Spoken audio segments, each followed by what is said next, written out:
Welcome back to the Strength and Speed Podcast. I'm your host, Conquer the Gauntlet Pro Evan Preparis. I don't have Brenna with me. She's giving birth to like a calf or something like that. I can't even make this stuff up. That's legitimately the text message she just sent me. So she's not on the line, but I do have another Conquer the Gauntlet Pro with me. I have Lisa Nondorf from the high diving episode. Lisa, welcome back. Thank you.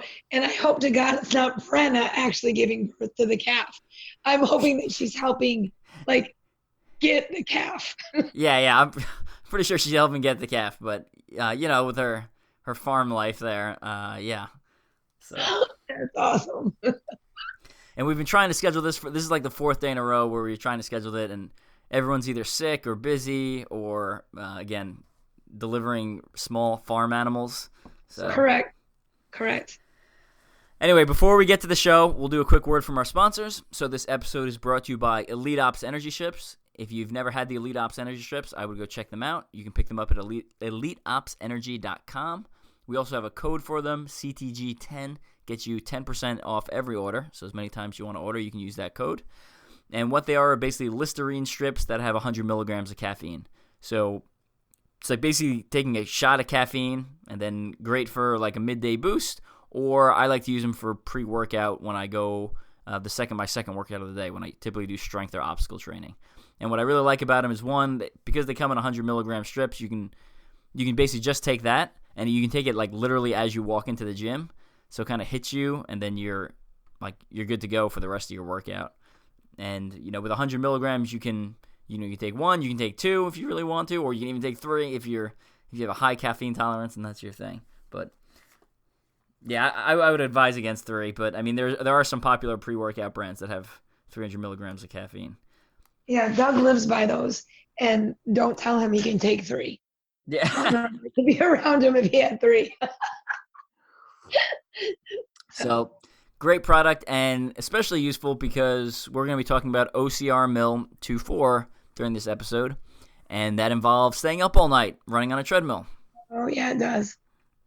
So I did the event by myself, so I basically did a mile on a treadmill, got off, did 4 obstacles of my choice at Conquer Fitness, and then repeated that process for 24 hours straight, and that was also in conjunction with the Conquer the Gauntlet Pro Team Takeover Weekend. So while I was doing this on the treadmill, kind of off in the corner, there was the normal Conquer the Gauntlet Pro Team Weekend going on. So there was a work partner with a pro team member workout in the morning, there was a little Q&A/obstacle tip technique seminar afterwards. They broke for lunch. Then they came back and did a short course ninja competition. After the ninja competition, hung out for a little while and then broke for dinner. And then came back and basically did a lock-in where people just basically hung out all night, having fun and, drinking a couple beverages and just kind of relaxing around the gym, playing around on obstacles. So definitely a good time. Yeah, and we'll probably do another pro team takeover, probably not until like December. We usually only do them in the off season. So part of that, we also did. The event was to raise money for Folds of Honor. Folds of Honor provides scholarship money for kids whose parents were killed or wounded in action, and we actually had one of the Folds of Honor representatives stop by the event, which was kind of cool. Oh, that's amazing. So he stopped by and was saying he's very thankful for my service and thankful for what I was doing, and he's like, "Oh, such a great thing." And it's like, yeah, I don't know, like I got to come home at the end of the day, so I don't think it's a big deal, but he was very appreciative of it, so that was cool to see. That's really cool. So in addition to my personal event, we also did a couple of relay or satellite locations, and one of them was at Lisa's gym, Hybrid Athletic Club. So Lisa, tell us a little bit about how that went down. Well, we're a traditional gym. So we just have a bunch of cardio stuff and a bunch of weights. I'm capable of setting up some of my obstacle stuff, but it wasn't much. So we just decided to do a relay treadmill version where we did basically the treadmill won't stop. So we made sure that at least one treadmill in the gym was running for 24 hours. Cool. So with somebody on it, and people could sign up for, an hour shift. We had people come in for half an hour. So it was really cool at Hybrid to have that. And we logged, I think we logged 182 miles, which is really neat to say that people not highly involved with OCR still came in and, put in some miles and, and it got awareness out there for everything. So it was really cool. Cool. And I know you personally did a long shift at night. So how long was your shift at night? My shift, I ended up on the treadmill for probably 8.5, 9 hours. But I did a straight shift of 5 hours on the treadmill and then took a little break and then got back on. After the break, it was extremely slow moving go, but it was good. And then what's your farthest you've run before last weekend? 15 miles. And then how many miles did you run? How many miles did you run in the 5 hour period? And then how many did you run total? The 5 hour period, I ran about 20, I want to say like 25, 26 miles. So almost my marathon. And then, and I wanted to kind of mentally be done at that point because it was more my feet were hurting, but we can definitely talk about that. But then I ended up with just over 32 miles. Nice. So basically like a 50K. Yeah. Yeah. So I got on the treadmill at 9 a.m., 9:05. Started running. Was feeling real good. Got into the zone and was doing pretty good for about the first 10 hours. I knew from previous ultra OCRs, if you hit like your 10-hour mark is typically about your halfway distance part, as long as you don't completely blow up. So at the 10-hour mark, I was at 50 miles, and I was like, cool, on pace to get 100, still feeling pretty good. And then like an hour later, I was like, oh, the wheels fell off. I was taking a lot of walk breaks and kind of jogging, and then taking more walk breaks. And I thought the wheels had fallen off the first time, but they didn't. They really fell off about 6 hours after that. So right around, I think it was like the 16 or 17 hour mark. Like I was just like my body just started imploding. It got real ugly, and I was. What on you was hurt? Like I know that for me, it was literally the balls of my feet. Like the balls of my feet were just like my legs were sore and tired, but it was my feet that did me in. So what was it that really made you feel like was it like knees, legs? What was it for you? It was kind of a little bit of everything. Like the balls of my feet weren't really hurting. My muscles hurt, my joints hurt. Basically like everything from the waist down hurt. Mm-hmm. I think part of that was, I did World's Toughest Mudder in mid-November. I basically, took a month off where I didn't run for a while, and then I was doing strength training, and then basically did a single build-up period, so like 3 or 4 weeks of build-up and a taper into this event. So not much training between World's Toughest and this, and I definitely came in a little bit undertrained, and I knew that coming in. And I think that showed in my pacing because, for the second half of the event, like normally when I finish an ultra or an ultra OCR, my legs and joints and stuff will throb in pain for about an hour, and then it kind of there's nothing you can do. You just got to ride it out. There's literally nothing you can do.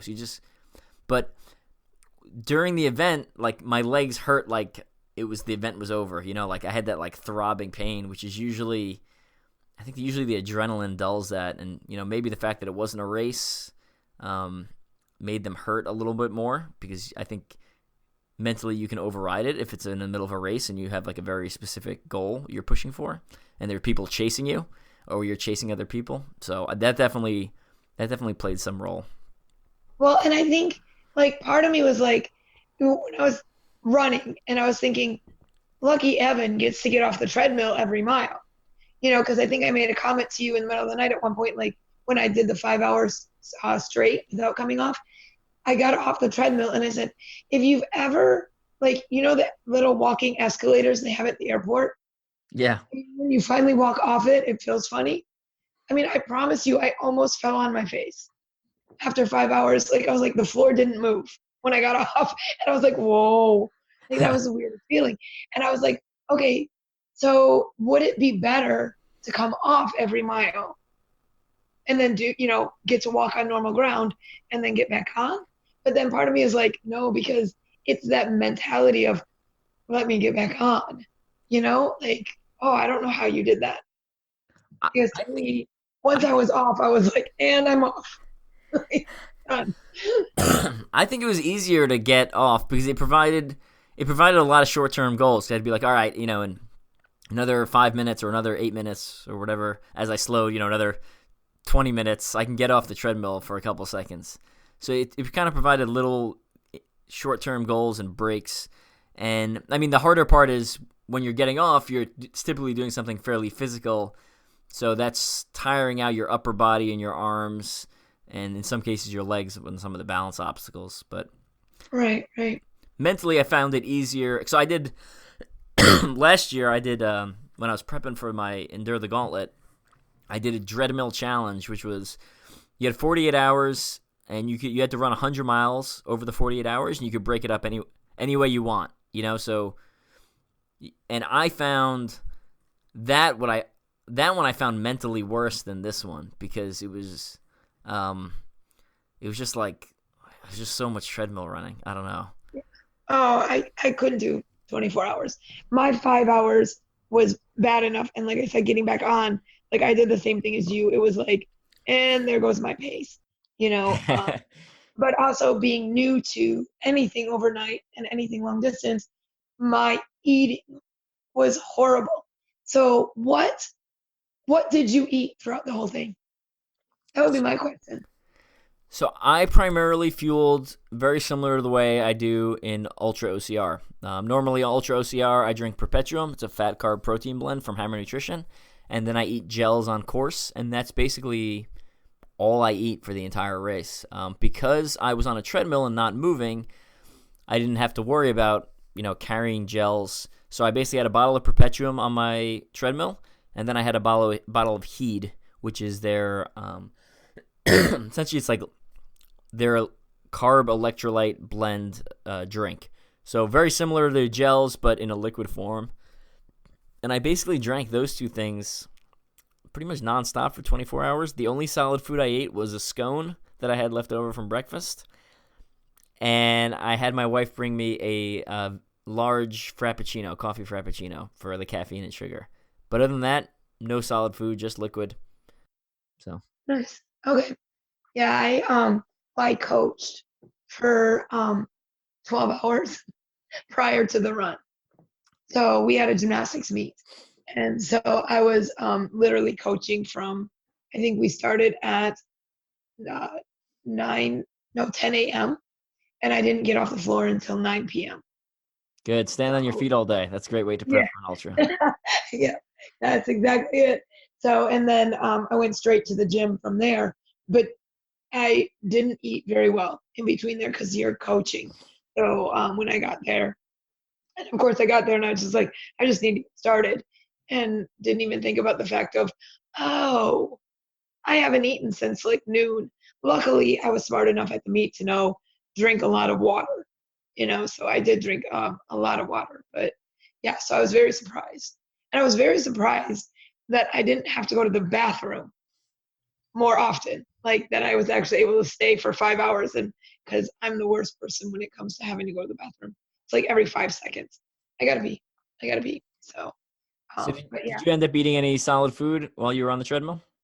no, I didn't. I ate when I took my first break. Or no, my second, like when I thought I was done. And then I like added up all my mileage. Um, because I don't know if you've ever been on a treadmill, but you stop after an hour. The treadmill just kind of, ours, like, don't let you go that. Yeah, it So, depends on the brand. Some of them have an auto shut off at an hour. Yeah, I've yeah, experienced that before. so we had to keep restarting it. So I would just write down my miles every hour. And so when I finally did the math and added everything and realized, oh, you could hit a 50K. I was like, I need to get back on. So I ate at that point. And the crazy thing was I got back on and I ran as well then as in the beginning. So I was like, clearly I didn't eat very well. So, which is good that I'm learning this stuff because, I was like, that helped. So all of a sudden I'm back on running at, a 9:30 pace. Yeah. Which was insane. I didn't think that would be at the end of my run would be some of my fastest miles as well. Oh, nice. Yeah. Yeah, fueling is absolutely huge for ultra running or ultra endurance in general. They say the generally recommended quantity of calories is like 200 to 300 per hour.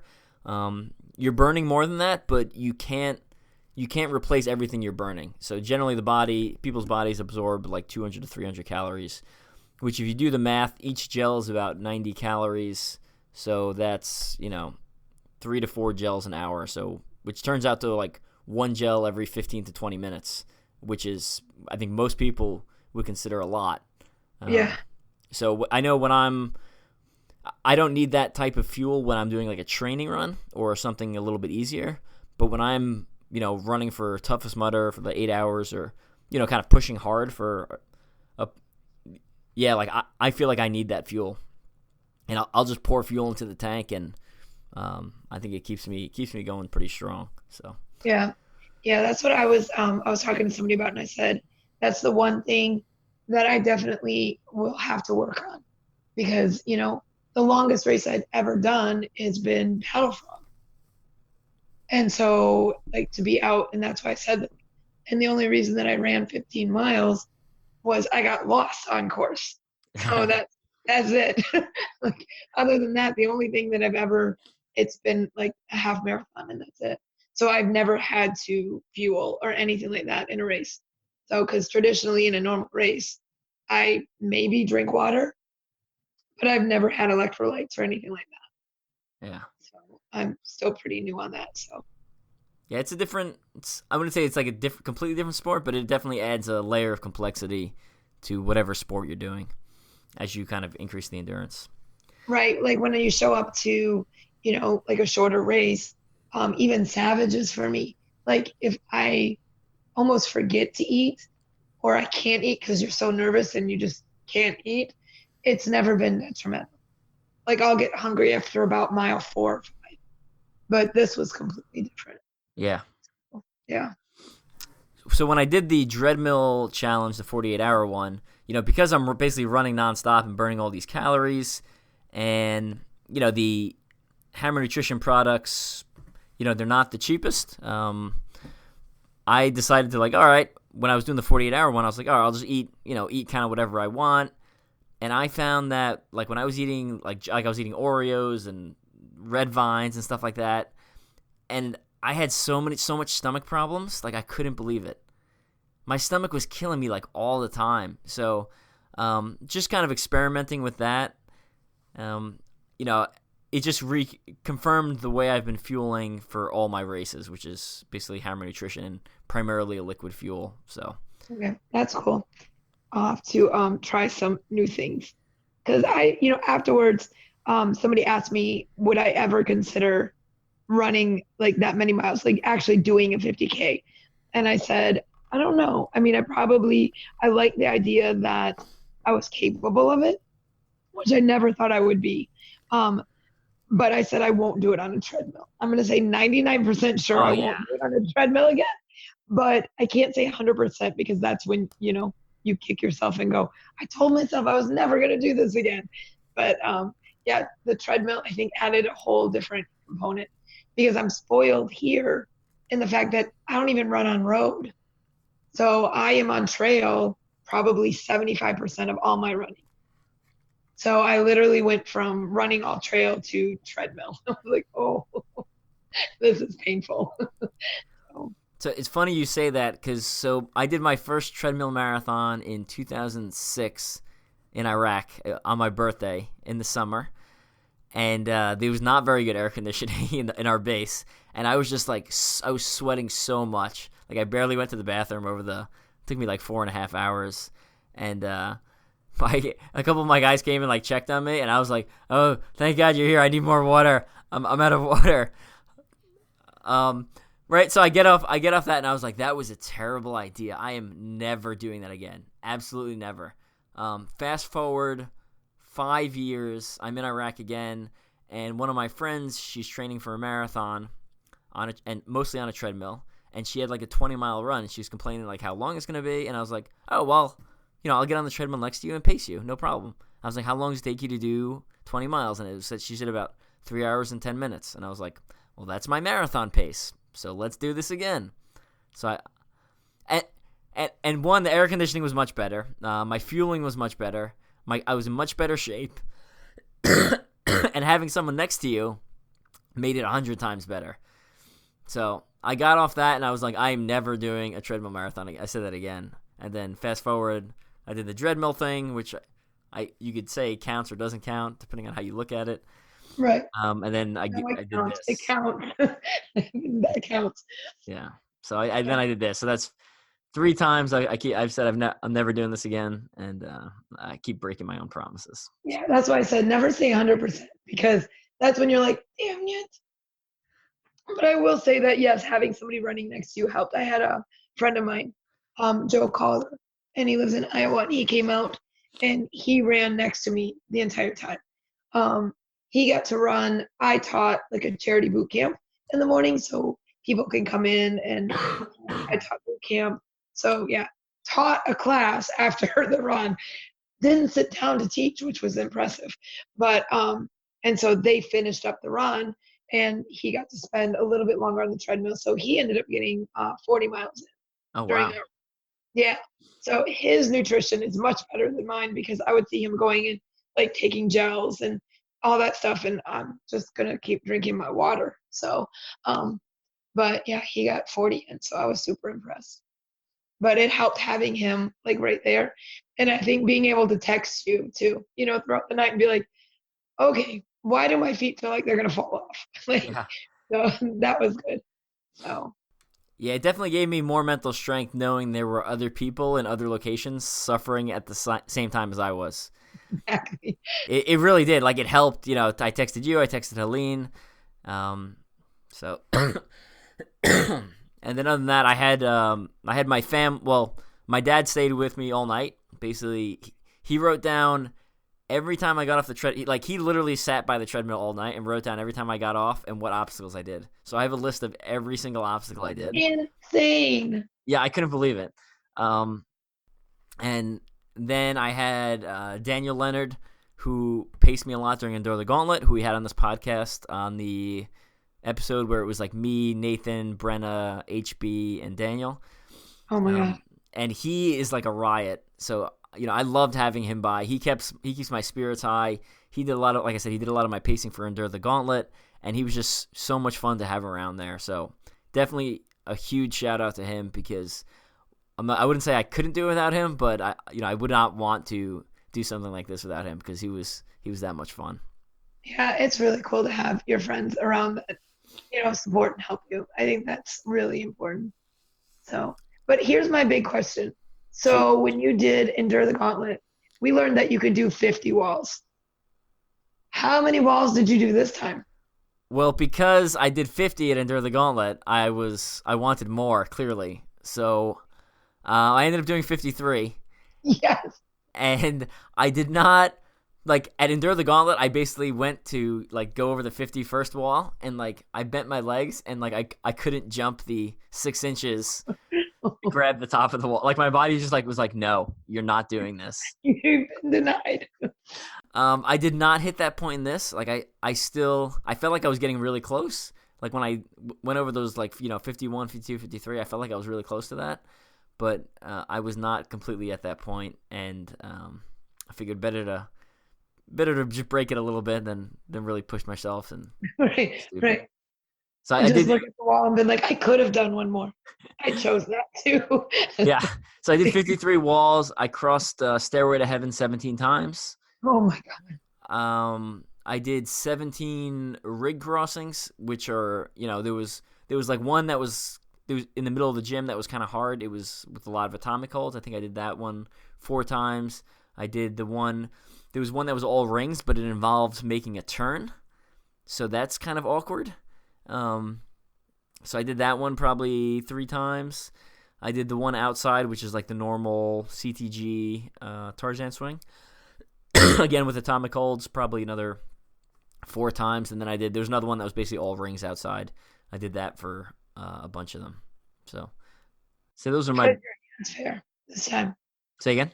How did your hands fare? Yeah, good question. So Endure the Gauntlet, if you pay attention to that, there was a picture of my hands I put online that were just like gross. They're straight up gross. Like they were all waterlogged and there was open wounds. I think I counted like 13 or so open wounds in my hands. And that was only after about, I think, 12 hours of racing or something like that. It was fairly early in because I remember them being really bad when we raced. Yeah, it was well before the 24-hour mark. Yeah. So interesting enough, because it's dry and my hands weren't getting wet, they were fine. I have 0 rips.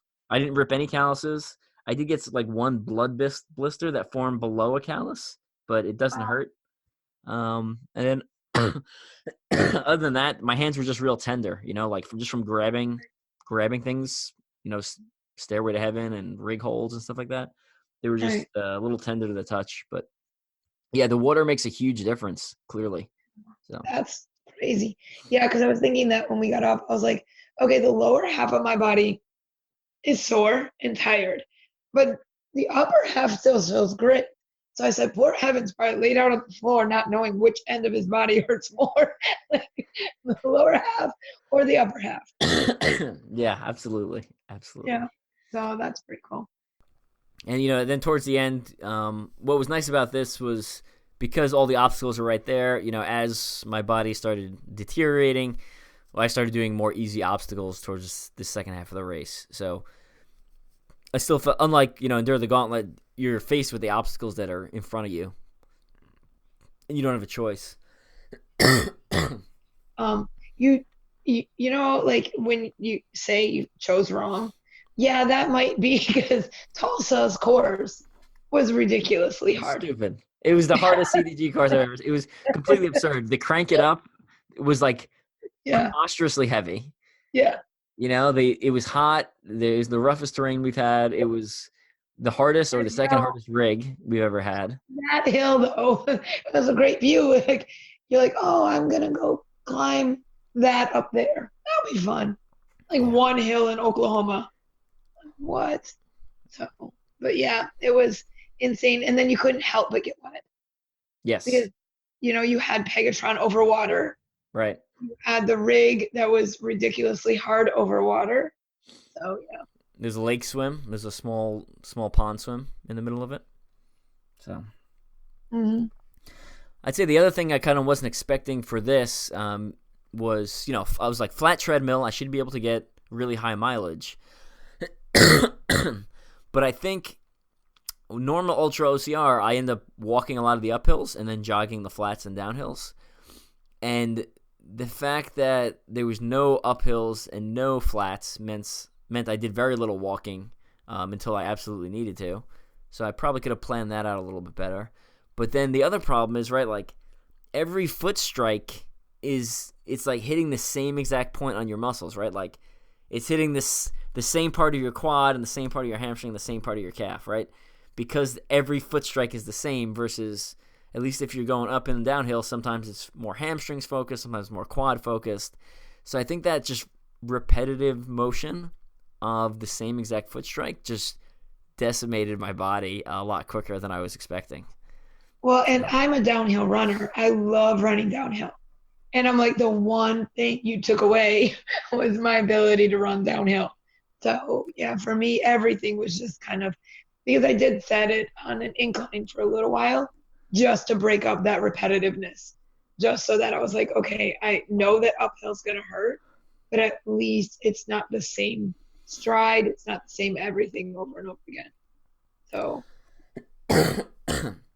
And then I've also been, like, I was sick the week leading up to it, and then I've been sick the week after it. You can hear me coughing occasionally, so, I mean, that does not really help things. But I will say, like, once I start running, the cough goes away almost completely. Like I did. My dad commented that I basically did. He's like, I can't believe how little you were coughing while you were running. He's like, and then you stop and you're like coughing again. It's like, yeah, I don't know. Like it controls your breathing. So I think so. Yeah, that's crazy. But yeah, I was fortunate that luckily I hadn't been sick. And when I made the decision to do it, I have already been trying to put in a lot of cardio.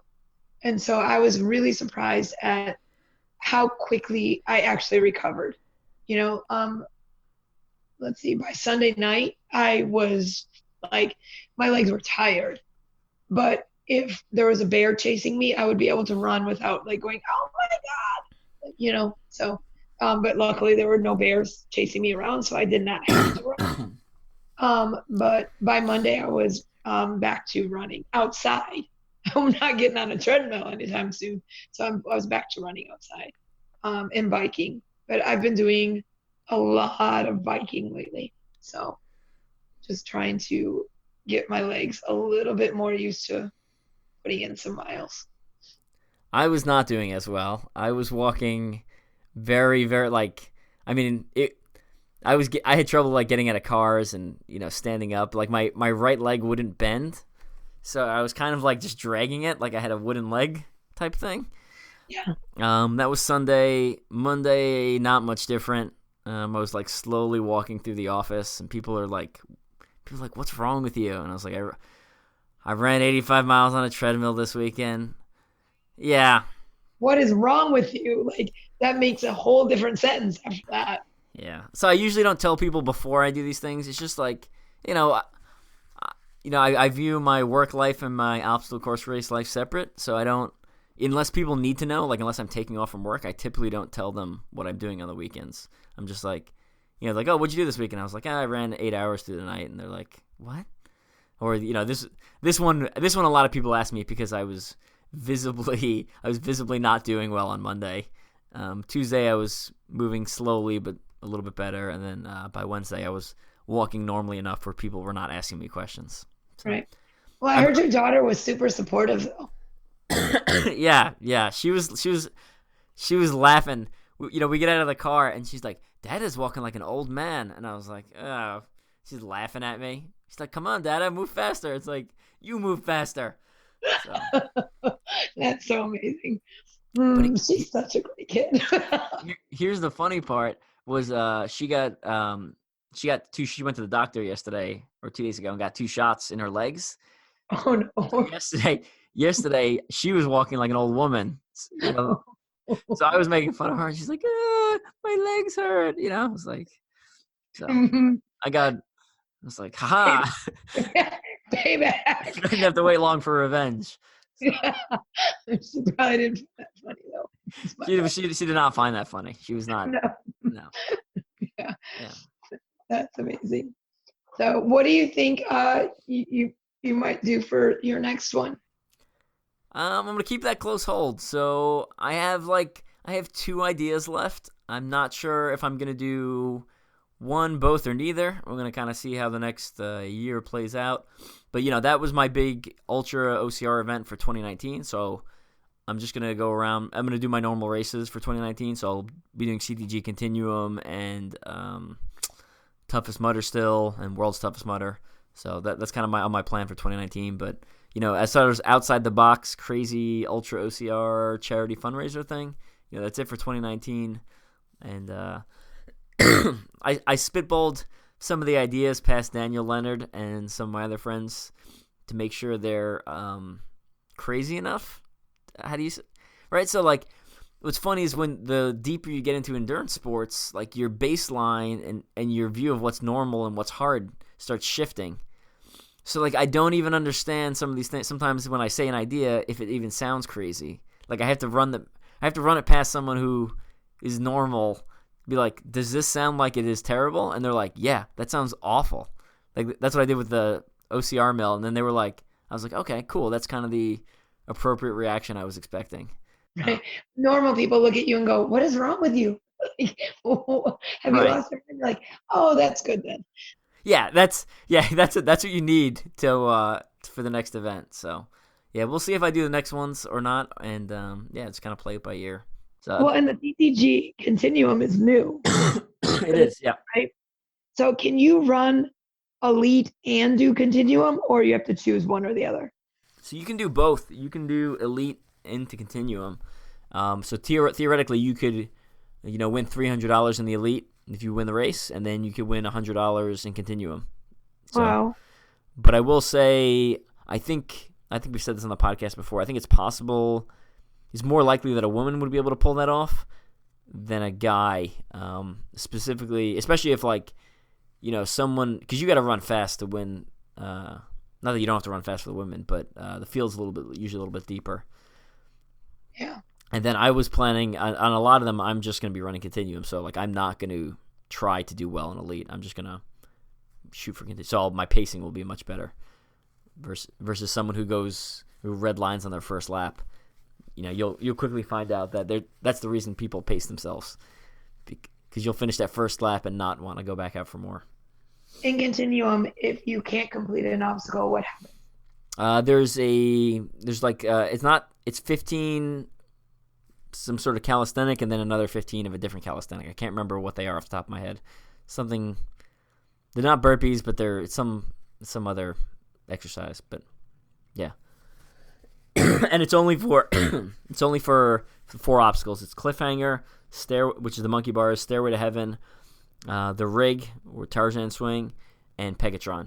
So everything else is mandatory. The 4 hardest upper body obstacles are penalty options. Right. Yeah. Well, it'll be interesting if CTG comes out with new obstacles this year. Yeah. I know. I'm sure Steve and Dave and Phil will come up with some good stuff. So. And I'll be happy as long as it's not get on this treadmill and run for a while and then get off and then finish the race. Like the treadmill obstacle. I think right now I would be like, and I've never lost a band, but that might do it. So funny story, when Spartan last year announced their mountain series, it would have been right after I did that 100-mile treadmill 48-hour thing. And there was when they announced the mountain series, Jason Williams, who's friends with Ashley and, Dustin, was he's like, Evan's not interested unless it's on a treadmill. And I wanted to be like, oh, if only you knew, because I had the plan already in my mind. I didn't tell him. And I was trying to I was searching Facebook trying to find the actual comment he made, but I couldn't find it. So that's so funny. Yeah. That's awesome. So when do you think you'll be back on a treadmill running? Oh, a couple weeks. I don't know. Yeah. There's just not it. I mean, I'll probably end up doing a couple miles here and there, but I try not to do that much treadmill running. Try to do mostly roads and trails and stuff like that. Right. A lot of times when I travel, I end up doing treadmill just because I'm in a new place and I don't really know the area, and it might be just easier to just hop on the treadmill, especially if I'm doing something like intervals, where it's like, all right, well, I know, I can control the interval. I can control when I get on and off, and it's my pace exactly. So I'm like that. I've been on a treadmill more, I think, this winter than ever, but we've also had some ridiculous cold weather here. So, and then when I travel, I'm the same way, depending on where we're at and what our hotel is like. We spend a lot of time in Minneapolis this year, and I don't like running downtown Minneapolis. So it's put me on a treadmill a lot.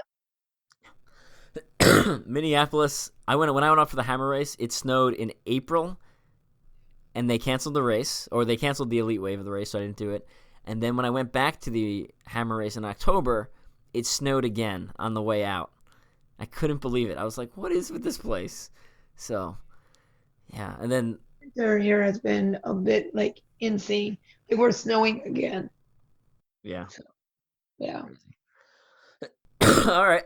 So we're gonna wrap things up. Any other final OCRmill thoughts, questions? So the donation link is still open. We're at just over $2,000 cumulative. So if you want to donate, that link is pinned to the top of, I think, both the Strength and Speed Facebook page and the CTG Pro Team Facebook page. So you can head over to either. make a small donation. Any amount really helps. I think it's really for me, like when I see someone donate it to me, it's really the thought that counts. I'm not like, oh, this person gave, $5 and this person gave 40. I'm just happy to see that people are contributing. Exactly. And we'll give you a quick rundown of, special shout out to a bunch of the people that donate. I'm going to read a couple of names real quick as a thank you.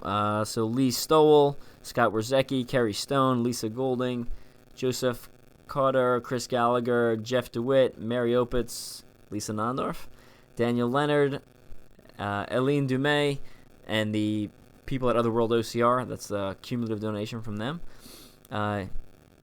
Ematis Muti, Megan Berg, Terry Boyer, Eileen Dumay, James Harris, Amy Akins, AC Hale, Linda Leonard, Ben McCall, Randy Lackey, Damian Shamo, Robin Willman, Aaron Parker, D. Sty Corellis, Kevin Milley, Michael Booms, John Casamatis, Tyler TF, Heather Knowles, Camerata, Ashley Samples, my mom, Brian Fisher, Reed Porter. So, and that doesn't count all the people who donated in person, which I know there was a whole bunch of you. So, a special shout out to you guys. I do appreciate it. That's amazing, though. That's pretty amazing. Yeah, pretty wide range of people, and I mean, there's a bunch of people there who I don't know. I don't know who those people are. So that's kind of cool to see have that reaching effect. Exactly. All right, any final shout outs you want to give before we take off? No, the only thing I have to say is Squirrel's Nut Butter. It was one of our sponsors that I was like, well, I don't know if I'll ever use them, but it's great. I now can say for a fact I am very thankful to Squirrel Nut Butter. So thank you guys, because I did learn what chafing is, and it's not fun. So I am very appreciative now. So thank you to them very much. Yeah, so I use them. I have both it's like a kind of like a tub where you can kind of smear it on, or they have one that looks like a deodorant stick. If you're going to buy some Squirrel's Nut Butter, I would go with the deodorant stick. I like that one a lot better. Basically, before you put on your race clothes, you just basically kind of paint your downstairs there. Just get in there. Just get in there with that stick. So it's not something you don't want to have a friend and then share that stick. I would advise against that. So buy your own.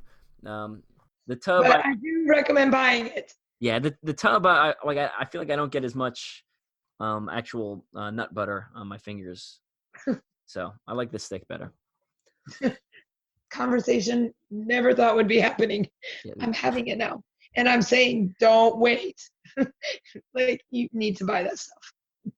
Yeah, so the thing is with like ultra running with ultra OCR, your body something will always hurt the most. Always. It always does. The trick is you want to try to take away as many of those things as possible.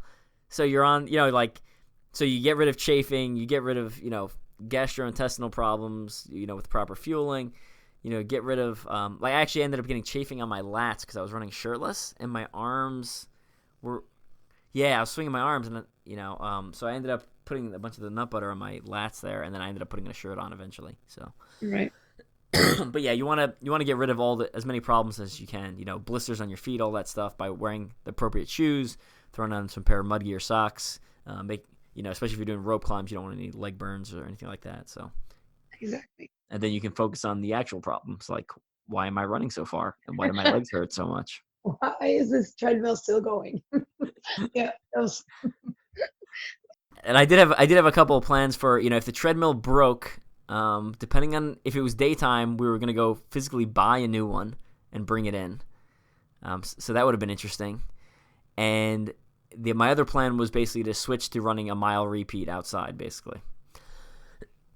Luckily, Brenna's treadmill held up. So shout out to her. Because I just put 85 miles on her treadmill, and I'm sweating all over it. So. Oh, that's good. You're welcome, Brenna. Yeah, exactly. So, perfect. All right. Any other shout outs you want to give before we go? No, that's it. Like, it was a great event. It really was. And I'm very thankful that we were able to take part at Hybrid and thank you, Evan, for putting everything together. So Thanks for participating. Um, I have a bunch of articles coming out on OCR World Championships website, so make sure you head over and check out their blog or their news section. We just released 2 on obstacle difficulty. So basically, is there a thing as having obstacles that are too hard? And I look at it from a couple different perspectives. I look at it from both cash prize OCRs. I look at it for championship OCRs, and then I look at it for ultra OCRs. And within each of those, I break it down into elites, competitive wave, basically if you can qualify for the pro wave of OCR World Championships, if you can qualify for age group of OCR World Championships, and then kind of if you can't qualify for either, and kind of is there such a thing as these obstacles are too hard? And I think obviously I'm biased because I wrote the articles. I think they present a pretty interesting perspective on the topic instead of just being like, yes, it's too hard, or no, it's not too hard. So I'm going to go read. And then I got a whole bunch of other great stuff coming out, basically all the way up until the championships, basically like one article a week coming out from them. So lots of good stuff. You had a lot of time, like 24 hours on a treadmill to write.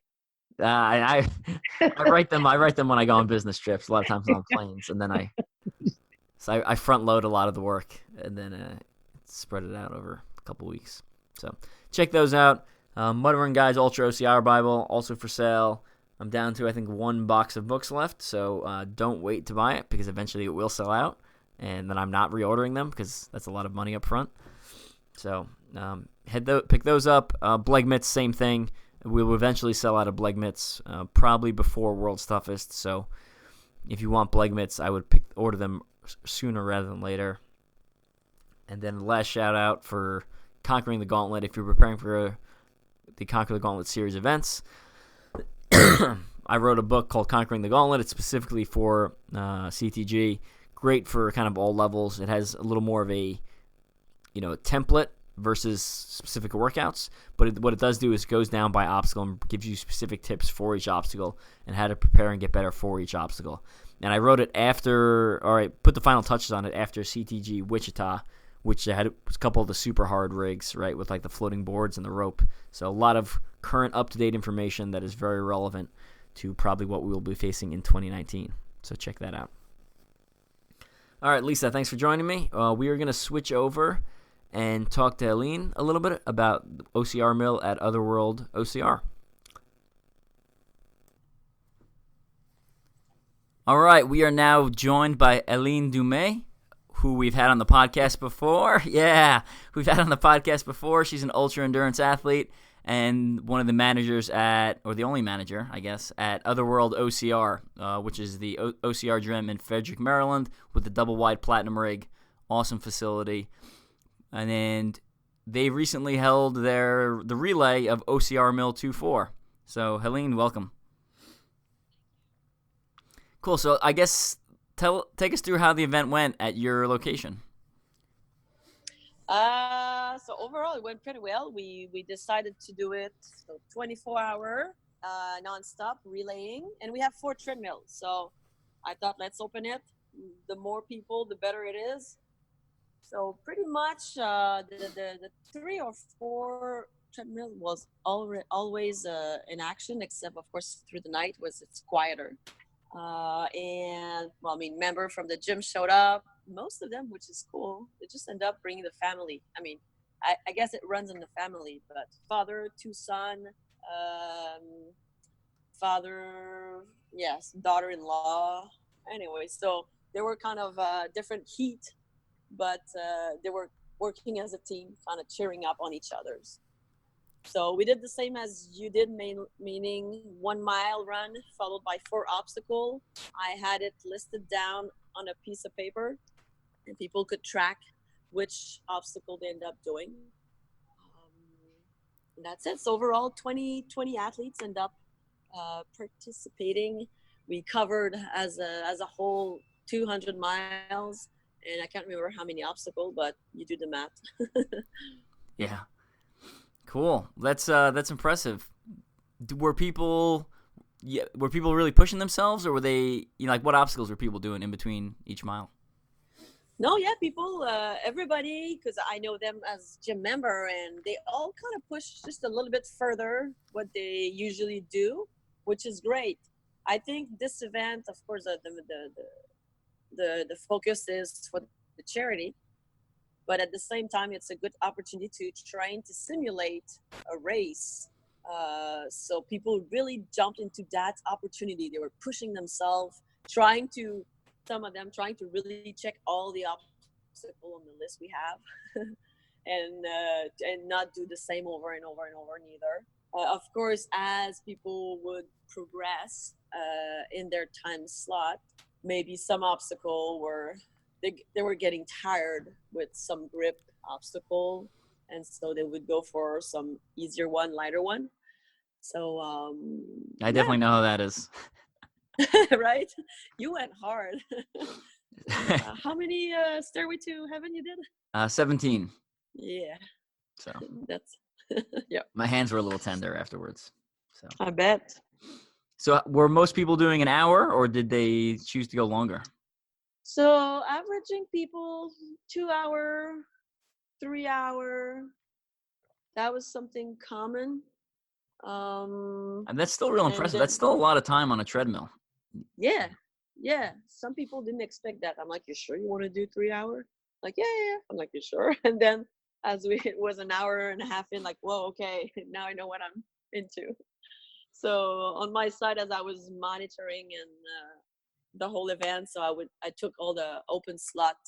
So I did 1 hour there, and then 7 hours through the night. And then, in the morning, some people showed up and I was free. So tell me about the 7 hours through the night. How did that go? And, what did you use to kind of occupy your mind and make it less painful? Well, honestly, I'm always surprised because I do long events, and like I showed up there with a cold, so I was not at the top of my shape. And 2 days before, I snapped my pinky, so there I went down with the amount of obstacle I could do. But maybe the fact that I'm used lately to just do trail runs, and so having to break it down with obstacle, I didn't see the time goes by. Like, all right, okay, 7 hours, go. But I didn't look at the big picture. Okay, let's do 1 mile, let's do 4 obstacle, and don't really look at the time per se. I told myself, okay, when I'll reach 4 hours, now I can maybe start to look at the time as a countdown. And I have all these mental little tools and trick to do long events. So honestly, 7 hours is not that long. So can we hear a couple of those tricks? Well, break it down, right? So as simple as, okay, it's in the middle of the night, and sometimes, okay, I started at 10:30 p.m. And so what do I usually do at 10:30 p.m.? Maybe I'm gonna go watch a movie. So okay, the first time, I would be doing this, and then I'm actually zoning out and thinking. I do my best thinking when I run, so I'm thinking projects, right? So I have this idea. I'm really creative. I go out in my mind, and then breaking down. Okay, 3 a.m. What's happening usually at 3 a.m.? I used to, my ex-husband used to wake up at 3 a.m. So this is what would happen. And then in some races, where was I at 3 a.m.? So I have very vivid memories. Yeah, I've been in way worse condition at 3 a.m. somewhere in the middle of England in the dark. I'm cold. I'm inside. That's fine.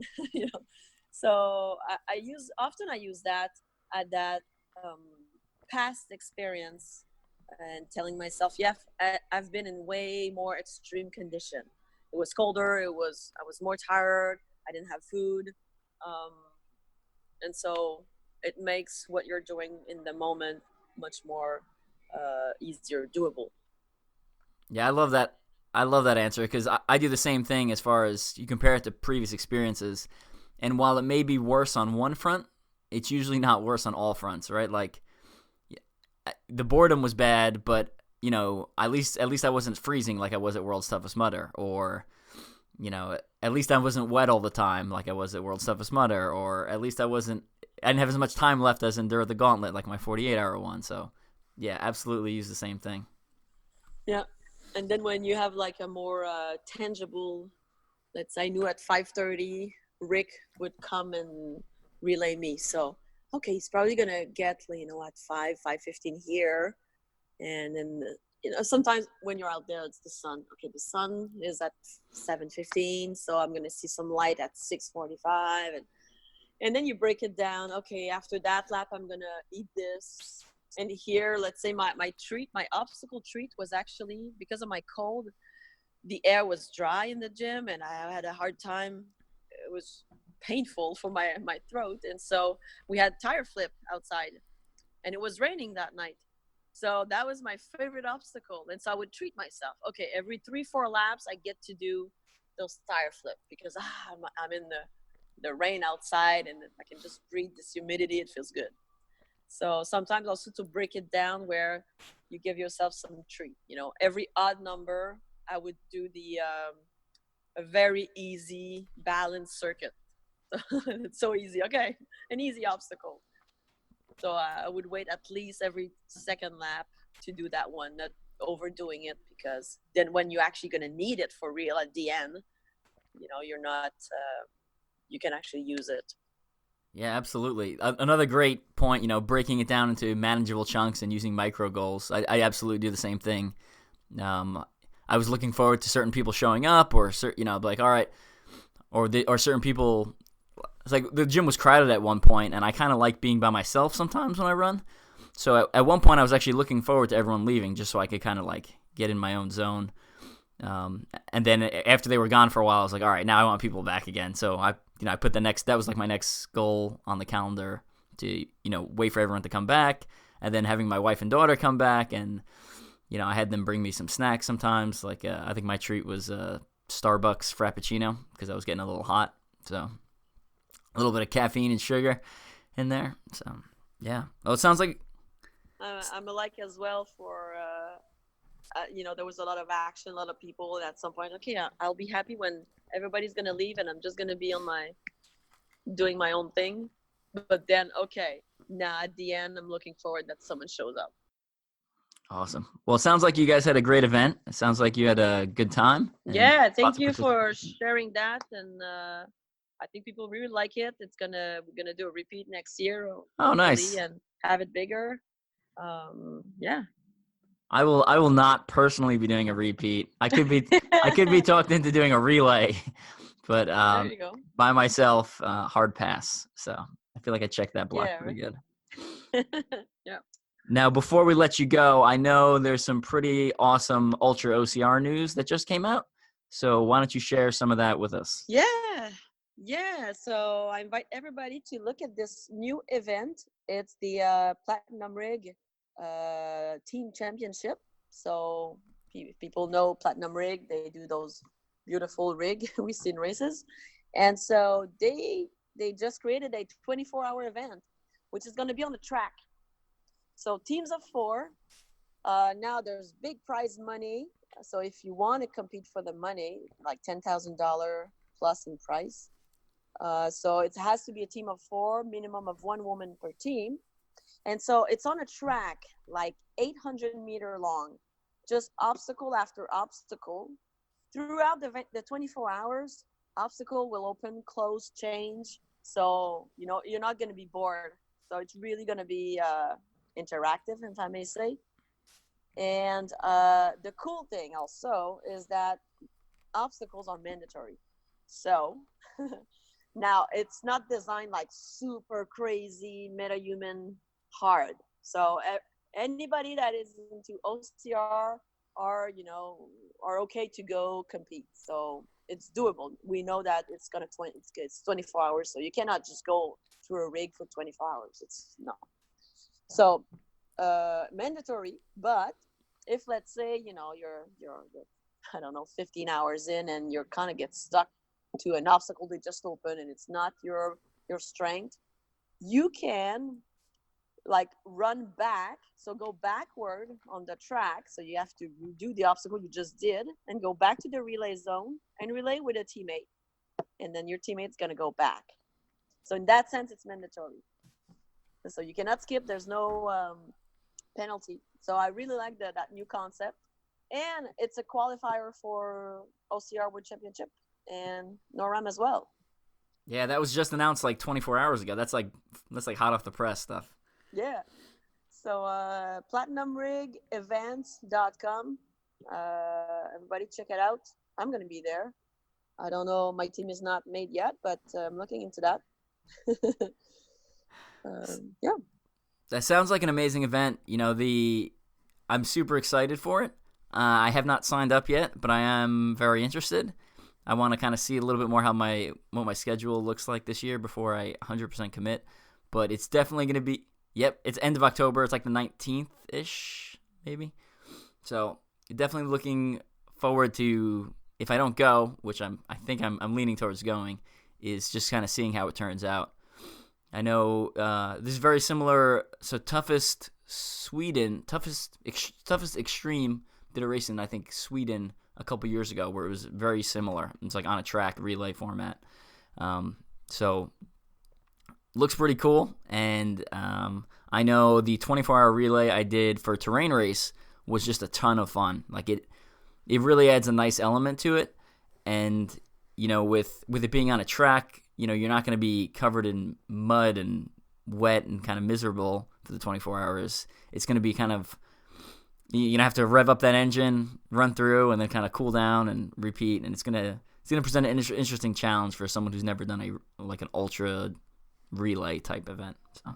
Yeah. Did the toughest were changing opening, closing obstacle throughout the 24 hour? I don't know. See, I never did it, and they only did it 1 year, and then they didn't do it for, I think they did it in 2015. They didn't do it for a while, and then they just announced, like a couple months ago, that they're doing it in 2019 again. So, I can't remember the dates on that one, but this one's a lot closer and a lot more convenient, and yeah, and again, I know Platinum Rig, they are preparing us some good surprises. Exactly. That was gonna be my other thing. Like, we all know Platinum Rig. I mean, that's like, to me, like Platinum. If there's one obstacle that's like obstacle course racing, it's Platinum Rig, in my opinion. You know, like, I mean, just the mark it had on the first OCR World Championships, and you know, the second OCR World Championships when they announced double Platinum Rig. You know, that was like, I mean, people were scared. I think it's made everyone train a little bit harder because the combinations are infinite, right? Like, you can put, regardless of how many times you've done the Platinum Rig, you don't know what's going to be on the rig at the end of the day. Yeah, exactly. So, but yeah, so people, let's assure people for that 24-hour event, it's not going to be crazy hard because it's 24 hours. So you're going to be able to get through this. Yeah. All right. Well, Helene, thanks again for joining me. Any quick final shout-outs you want to give before we let you go? No. I mean, well, come to Otherworld OCR to train and go. Let's see you as well at the Platinum Rig 24-hour event. Those are the two main things I want to share right now. Awesome. Well, thanks again, and we'll keep you in our mind. And anytime there's a big announcement coming out of Otherworld, so OCR will definitely share it here. Thanks to you, Evan. Thank you. You rock.